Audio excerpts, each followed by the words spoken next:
Hello, everyone, and welcome into the Sports Huddle. This is episode 4, brought to you by Six Rivers Media, the only locally family-owned newspaper and media source in the region.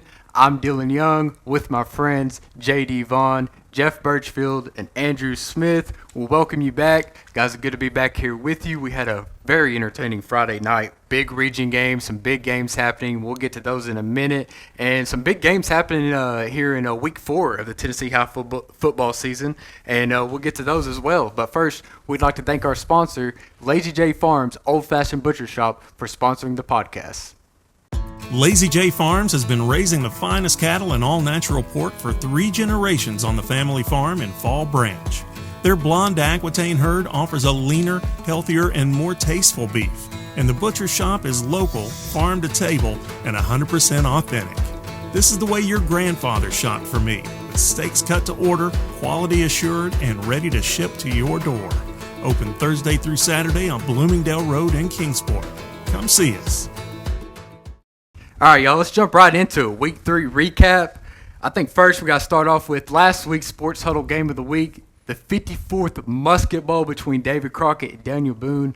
Guys, I got to say, I was a little surprised at this score.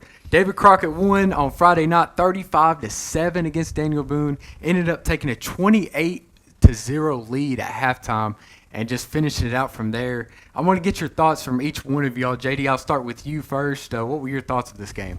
Well, like you, I was surprised by the score. Not so much surprised that David Crockett won because, as we established this year, David Crockett is ready to overcome anything. I mean, they've already been down by 2 touchdowns. They've overcome that in their season opener. Well, not 2 touchdowns, but 10 points rather. But and then last week they blow a 2-touchdown lead at Cherokee. But what happens? They come in, short memory, they bounce right back, get the win in the Musket Bowl. First time they've won this game since Prince Colley's senior year, which feels like 2020 in a good way for Crockett. But you get the sense that Crockett really has a chance to go to the playoffs and maybe do something this year, young as they might be. Jeff, you got any thoughts? Yeah, sort of piggyback on what JD's saying. You know, talked to Hayden Chanley before the season started. He's talking about that sophomore class, 2020. He compared them to the Prince Colley class. You know, they're a little young this year, maybe a year or 2 away. Everyone's thinking, but great win in the rivalry game against Daniel Boone. A.J. Wynn, the quarterback, you know, got a couple really good receivers there with Zeke Sloan and LaMarcus Dunn. And, you know, I know they did quite a bit of damage against the Trailblazers. Yeah. Andrew, you talked about the sophomore QB battle on last episode, and Jeff brought up A.J. Wynn and what he did. He threw for 176 yards on 13 of 19 passing and 3 pass touchdowns. What did you like about him? And also, what was it about Cole Stevenson in that game? He kind of took a little bit to get going. Yeah, I mean, with AJ, I mean, I talked about it last week. You mentioned which quarterback can step up, make plays in a big game, and obviously AJ did that. 3 passing touchdowns. Also had a rushing touchdown in there too. Mm-hmm. He just felt very composed, very poised. And I think a lot of that had to do with the fact of him playing that game at home. I think for a young quarterback, being able to play a big game in front of the home fans in a locker room that you're in every day, coming out of that locker room every day, it just helps the confidence. It helps the poise. And on the flip side, with Cole Stevenson, that's a tough environment to go make plays in, especially as a young guy. And, you know, you mentioned it took him a little bit to get going. Obviously, no points at halftime. So with Cole, just kind of finding a groove, finding a rhythm, it's not uncommon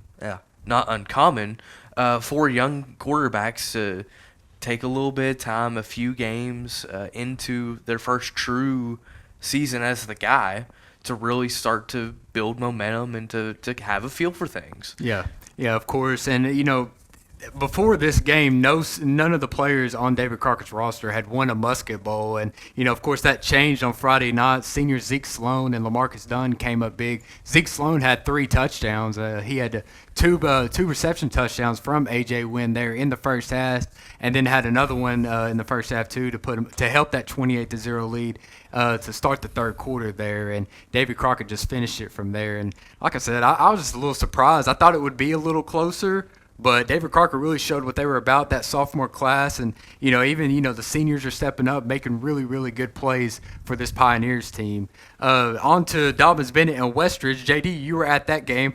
Also another game I was a little surprised by the score. Dobyns-Bennett 42, Westridge 13. I thought it could be a little closer, especially with the momentum Westridge had coming into this game. What did you see in this game? Well, a lot of people thought that Westridge seriously had a chance this year. I thought Westridge had a chance this year, but one thing I've learned from this game, never take Joey Christian at his word for when he says someone is or isn't going to play. Tegan Begley, doubtful all week. Next thing you know, Tegan Begley plays. Not only does he suit up, he plays against Westridge, and he goes for a $143, 2 touchdowns, and Westridge just unable to slow him down. It's unbelievable what a difference Tegan Begley makes. Obviously, he missed the Greenville game, and just the spark that he gave Dobyns-Bennett when he came out on Friday night, just absolutely a shot in the arm for the Indians. And Westridge just unable to get its passing game going. And not all of that was on Trey Frazier. There were several passes that were dropped. So he's got to get some help there. And Westridge did find success in its double wing, but it was too little too late. Ethan Amix goes for nearly 100 yards, but overall, the Dobyns-Bennett just bent but did not break defensively. Westridge did move the ball at times, but not consistently. Dobyns-Bennett moved it consistently with Corday Moore doing a pretty good job in the backfield as well as Tegan. And Austin Sykes, we got to see him throw deep, something he has not really done the first 3 weeks or first 2 weeks. He overthrew 3 receivers on Dobyns-Bennett's opening drive, but he bounced back from it. And he, quite honestly, he had the best game he's had. He was dropping dimes. He dropped a dime to Rome Pruitt for a touchdown there in the second half. And just an overall good effort by Austin Sykes and Tegan Begley and really the entire Indian offense just for owning the line of scrimmage in this game and controlling it from start to finish. This was a big win. This was a must-win for Dobyns-Bennett and just a big win all around. This is – you have to get the impression – we'll get to the Jefferson County game in a minute, but the Region 1-6A picture could change dramatically this Friday. Should Dobyns-Bennett win, you get the vibe that they might be on a collision course with Science Hill for the region championship this year. Yeah, absolutely. And the Tribe, they keep that streak going against Sullivan County schools and grab a Region 1-6A win as Westridge takes a Region 1-6A loss. And you mentioned there's some big region games coming up, and we'll get to that momentarily. Another region game that happened, Jeff, that you were at. Science Hill went over there to Dumpling Valley in Jefferson County, took down Jefferson County 20-14. Baylor necessary game, huh? Oh, my gosh. You talk about impact player. He's been our player of the week both weeks that he's got to play so far. Had a fantastic game, the Elizabethan game. In this game, did a little bit of everything. He rushed for 2 touchdowns. He threw for a touchdown, when he was in the Wildcat. Also, he punted the ball. Big punt he had in the fourth quarter, pinned him back. And then defensively, where he really, really makes a difference. The linebacker had 16 tackles and an interception. I mean, he's just amazing. He's our defensive player of the year last year. I think he's definitely a leading candidate for our player of the year this year, for both sides of the ball and all. But it wasn't just Baylor. I mean, the Science Hill line did a good job. We talked last week how big that Jefferson County line is. Had 2 kids over 300 pounds, and yet Science Hill on that final drive, they missed a field goal, or they would have actually clinched the game, there about a minute and a half left in the game. But some good hard run at Aiden Perry, had some tough yards early on, and Ian Mathis came in late and had like 9 carries for 59 yards, so he's sort of able to rack up a little bit there at the end. But, Science Hill, very impressive, both sides of the ball. Like you said, Jefferson County, just such a tough place to play at. Proud of our kids. We made plenty of mistakes, especially on the offense. Credit to their defense too and their game plan and them getting after us. But we were resilient. We kept fighting on offense and kind of got it going at the end. But our defense was just outstanding. I thought that was probably one of the best defensive performance overall. We held a good rushing team down. We made caused some turnovers. We played very, very well in the secondary, and the linebackers, outside linebackers, and the D-line really absorbed some of those blocks, to let those guys, linebackers, run free. So I had a lot of kids that played very well on that side of the ball, and I thought that was the key to how we won the football game. The defense just stepped up. We had a couple of things go wrong, especially we let the touchdown on the kickoff return, and momentum was going their way. and we were able to make the big plays when we had to. Lake Anderson made a huge play for a behind the line stop, which really helped us out a lot. So, it's just a lot of things that happened there that we could have kind of gave up, but we didn't. We kept fighting and kept it going, and that's going to help us have a chance to win this conference. Yeah, and I think we were all curious to see how this Science Hill offensive line and defensive line would match up against this Jefferson County line. Of course, Jefferson County won that region last year, and it was mostly because of that offensive line that they had, able to move those boys forward. But I think Science Hill answered that question there. They can handle the big boys up front, and they got a well-put-together line this year for sure. Moving over to where I was at on Friday night, Sullivan East and Volunteer. This game started off very sloppy on both sides of the ball, to be honest with you. And a lot of penalties there to start off the first quarter. But then Sullivan East and that air raid attack, they got going. Peyton Lingerfeld found his rhythm. He found Blue Prophet for a touchdown there at the end of the first quarter. Then found Hayden Jones for a 65-yard touchdown to begin the second quarter.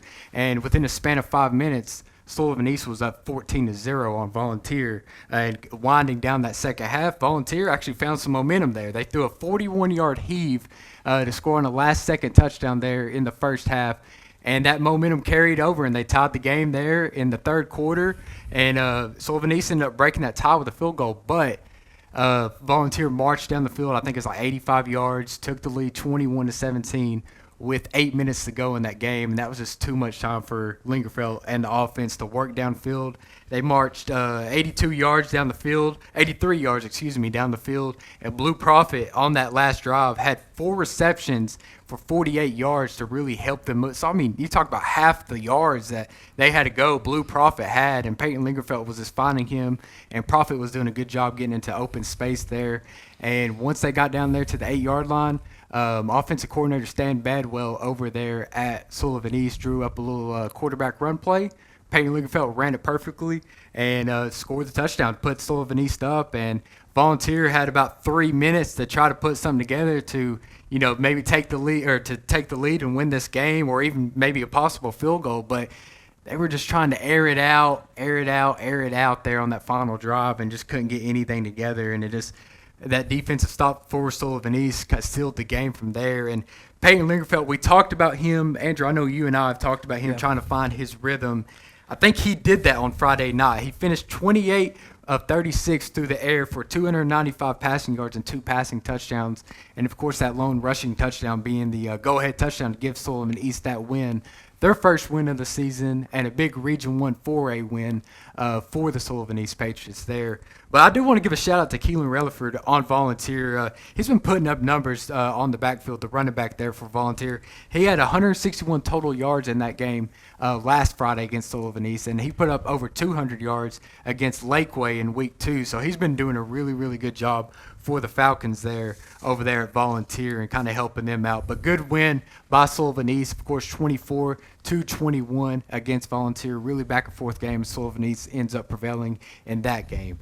Andrew, you were over there at Twin Springs. They invited UNACA over there. Twin Springs ended up winning 39-20.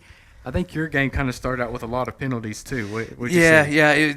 Like your game, my game of Twin Springs UNACA, a bit sloppy. Kind of stayed that way a lot of the game.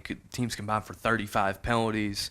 For Twin Springs, with a lot of procedural stuff, false starts, illegal shifts. But ultimately, they started to find a rhythm, and a lot of that was because of Clay Ross, their quarterback.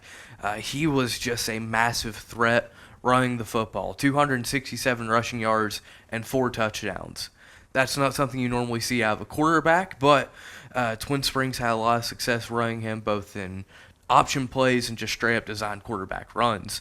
Had a couple of 86-yard touchdown runs there in the first half. UNACA just struggled to stop the run, and that kind of goes back to their Week 1 game against Chucky Doak as well. They gave up 70 to the Black Knights, and a lot of that was on the ground. So for Coach Dobyns-Bennett and the Rangers, a lot of soul-searching to do in terms of how can we stop the run game. It's been a struggle for them early on. But overall for Twin Springs, it was very strong. Their offensive line looked very solid. It wasn't just Clay Ross that although he led the way, it wasn't just him running the football. Julian Pasquale had over 100 yards. As a team, they ran for 472 yards. So very strong rushing attack from Twin Springs. But it didn't come without a cost. It was still a very physical game. Andrew Myers, running back, kicker, kind of a little bit of do everything for the Titans, went down in the second quarter with a apparent arm injury. Asked Keith Warner what was going on. After the game, he said, we don't really know what the prognosis or how long he could be out for is. So something to monitor there for Twin Springs. But it also wasn't all bad for Unaka. I want to give a shout-out to Connor McKinney. Kind of did a little bit of everything for the Rangers on Friday night. Put him at running back, 105 rushing yards. At quarterback a little bit, 45 passing yards. A receiving touchdown for Brandon Repass, 69 receiving yards. And he returned a kickoff for a score. So McKinney did a little bit of everything. Just a little too little, a little too late in terms of just trying to get Unaka into the game. They got back within 2 scores early in the fourth quarter there, but just a drive, strong rushing drive from Twin Springs kind of put it away late. Yeah. So it wasn't all bad for Unaka. You No, could take no. some positives Absolutely. from that too. So another game that happened last week, we had a top 10 showdown in that 3A against number 10 Unicoi County and number 8 Pigeon Forge. Unicoi County went down there and stole that game from Pigeon Forge, 35-14.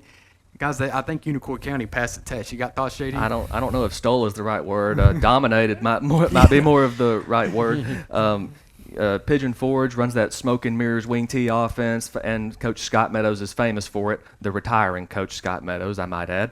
But just an unbelievable effort by Colby Jones, and that's a name you're going to hear a lot this year and next year. Unicoi County's Mr. All Everything. Another big game this week. Branson Saltz goes for over 100 yards. Garrett Sellers comes up big on the receiving end. Just an unbelievable game. So it came kind of full circle for Colby Jones. He became Unicoi County's quarterback. He came in the Pigeon Forge game last year, finished it out, and he was the starting quarterback from then on. So it kind of came full circle for Colby Jones this week. He gets it done. Unicoi County is undefeated, and this is a very dangerous Unicoi County team, guys. Yeah, the Devils are rolling right now, and of course with that win, and then in the Tennessee Sports Writer Association polls, Unicoi County jumped up to number 6 in the state, so that's a big win for them coming in at number 6. And of course Johnson County in that same region, they came in at number 8 in the state this week. So you got 2 teams in that Region 1 3A that are sitting right there in the top 10 of the state there. So that was the recap for Week 3. We'd like to thank our sponsor, Lazy J Farms Old Fashioned Butcher Shop, for sponsoring the podcast. And guys, make sure you all like and subscribe to the show if you haven't already. And we'll get to our Sports Huddle Game of the Week right after this break. The Lazy J Farms Tailgate Box offers great value all season long. Get 40 pounds of meat for only $116.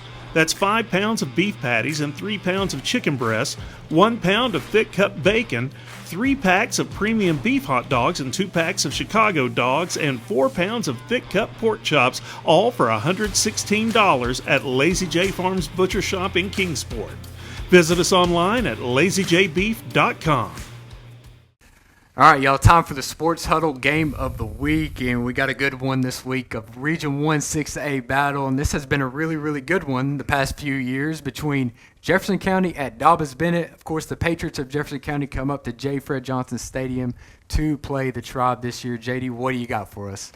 This feels kind of weird to say. The last time Jefferson County came up here, they won 35-21. They had never won in Kingsport until 2021. So it's been the past 2 meetings, of course, have been in Dandridge. Last year, the Indians had a 14-6 lead but couldn't score again. Jefferson County goes on to win 25-14. Jefferson County goes on to win the region.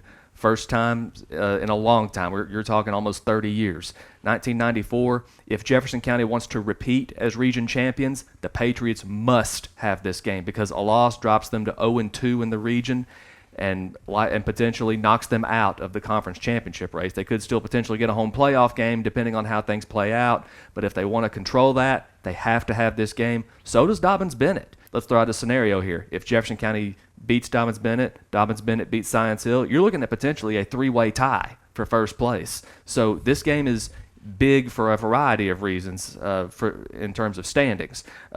But as far as Jefferson County goes, last year their line had their way with Dobyns-Bennett. This game, once again, like any football game, it's going to be won and lost at the line of scrimmage. Dobyns-Bennett, they have to get that push that they got this past week against West Ridge. That's going to be big for the Tribe. For Jefferson County, this year their go-to is clear. Running back Skylar Thomas, 3 games into the year, he already has over 500 yards rushing. And obviously, Jeff County returns their quarterback Mason Henderson. This year, he's spreading it out. There's not really that one Bryson Letterman like he had last year. He's spreading it out between several different receivers. Sean Jackson, another running back guy who had a kickoff return last week, who's also a pass-catching threat out of the backfield. So this Jefferson County team, if they're going to turn their season around, this is the time to do it.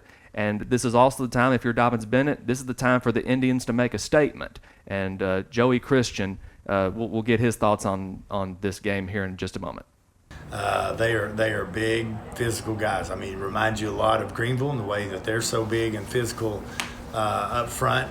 Those guys, pretty much every offensive lineman, but maybe one flips over and plays defense. I'm thinking the right tackle does not. That's right. The right tackle is the only one that don't play any defense. So kind of like us, really, in a lot of ways, how, our 5 offensive linemen, all 5 of them is going to play on defensive line at some point, just kind of rotate those guys through. So, I've told our guys, listen, up front in the line of scrimmage, it's going to be a fight. It's going to be a 48-minute fight, a fist fight in the octagon, in the ring. But this is going to be played on a football field. But the winner's going to win those individual matchups on the line of scrimmage, both sides of the ball. The one that scares you to death, Sean Jackson. That kid can fly.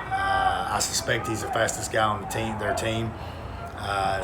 With jet sweeps, and then when they get it to him in the pass game, he's fast as can be.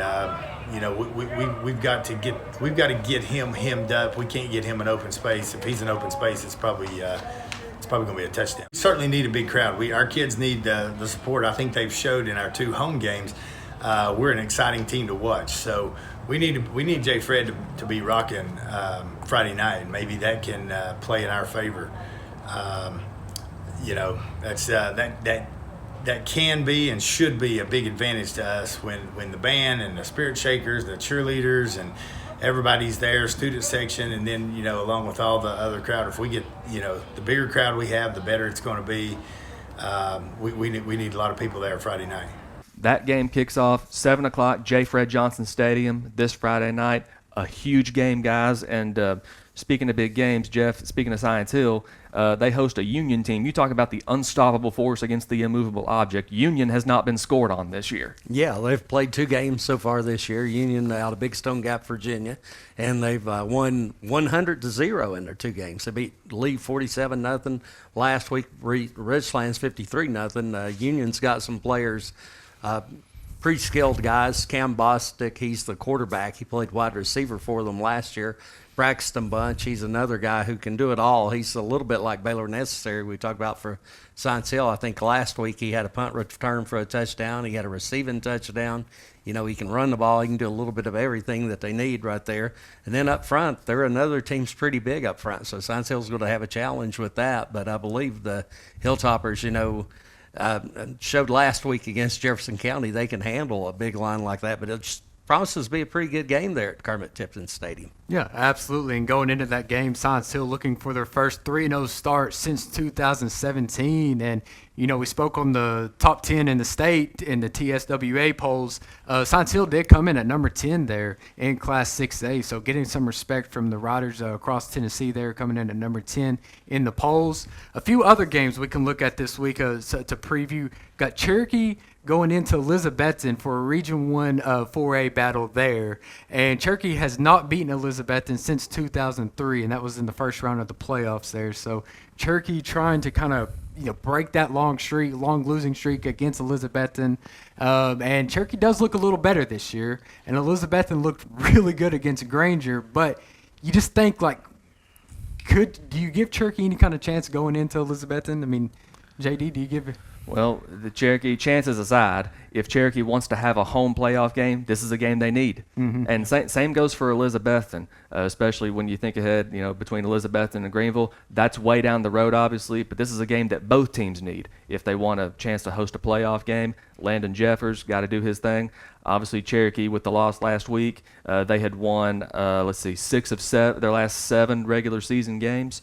Obviously, 6 of 8 now. But this is a game that, history aside, the Chiefs have to have. They know they have to have. Same for Elizabethton if you want to get that home playoff game in November. Yeah, for sure. And then another game, Sullivan East coming off that win against Volunteer, going over to Unicoi County, coming off that big win against Pigeon Forge.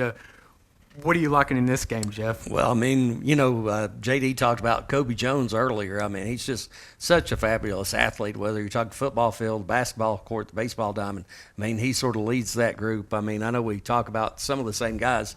Saltz, we talked about him. You also have those receivers, Coda, Cutlup, and, some of those guys who are, I think going to be pretty hard for East to stop, just to be honest with you. Yeah, and of course, Unicoi County, they bring in the experience in this game. Sullivan East with a bit of a younger team in this game. So Unicoi County does have the edge there. Another one over there, going over to Carter County, Hampton 0-3, looking for their first win, and they visit Happy Valley, who hasn't played a game since August 23rd. They're in Week 1. Of course, their Week 2 game against Unicoi got canceled because of lightning, and then they had the bye week last week, so they've been off a couple weeks. Andrew, I'm going to go to you on this. What do you like in this Hampton versus Happy Valley matchup? Yeah, on the Happy Valley side, you mentioned it. They haven't played a full game since Week 1, so it's a little bit of rest versus rust. Do they feel refreshed? Are they good to go? Or is there a little bit of rust, only getting a game and a half in, basically?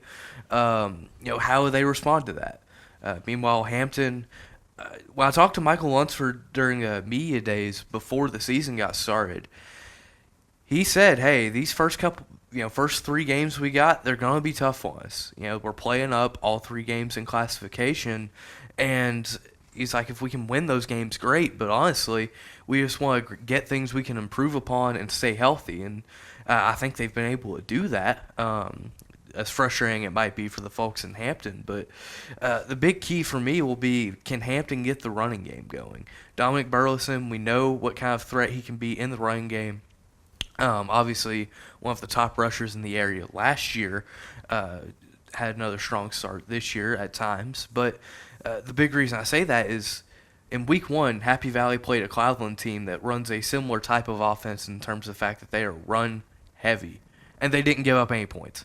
It was a very stout Warrior defense against Cloudland, and I would think that their approach defensively going into this game will be very similar to the one they employed against Cloudland. So, can the Hampton offensive line get some push? Can Dominic Burleson find some holes, break some runs, and can Hampton go into Warrior Hill, the place where Hampton last lost a game in the series back my senior year of high school in 2019?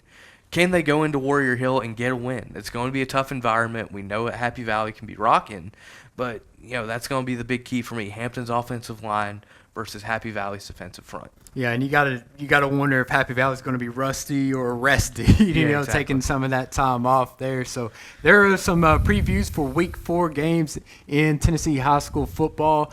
Y'all have any final thoughts before we close out the show? Any? Well, the other thing is Happy Valley's offense. We've harped on their defense and everything, but can they get their offense going? Fun fact, it's been not since your senior year, that time that Happy Valley won, Happy Valley hasn't scored on Hampton since then. Yep. So the key is Happy Valley needs to get its offense going as well. That'll also be a key in addition to the Happy Valley defense, which we've been so big on. The Happy Valley offense, what can they do against Hampton?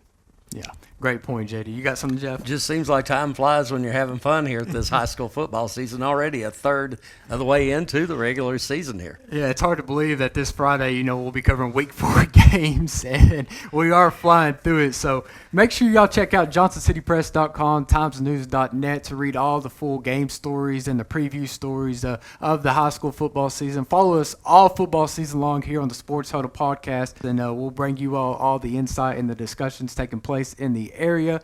We thank you all for tuning in, and make sure you all hit that subscribe button. Make sure you all like the show to keep up with all the updates of the Sports Huddle, brought to you by Six Rivers Media. This was episode 4. Appreciate you all tuning in, and catch you all next Thursday. Lazy J Farms has been raising the finest cattle in all-natural pork for 3 generations. Our blonde Aquitaine herd offers a leaner, healthier, and more tasteful beef that ships from our store directly to your freezer. This is the way your grandfather shot for meat, only now we wrap it, seal it, and send it right to your door. We have plenty of options to pick from, and they're all fresh and natural. Just visit our website at lazyjbeef.com and choose your package. We'll get it straight to you.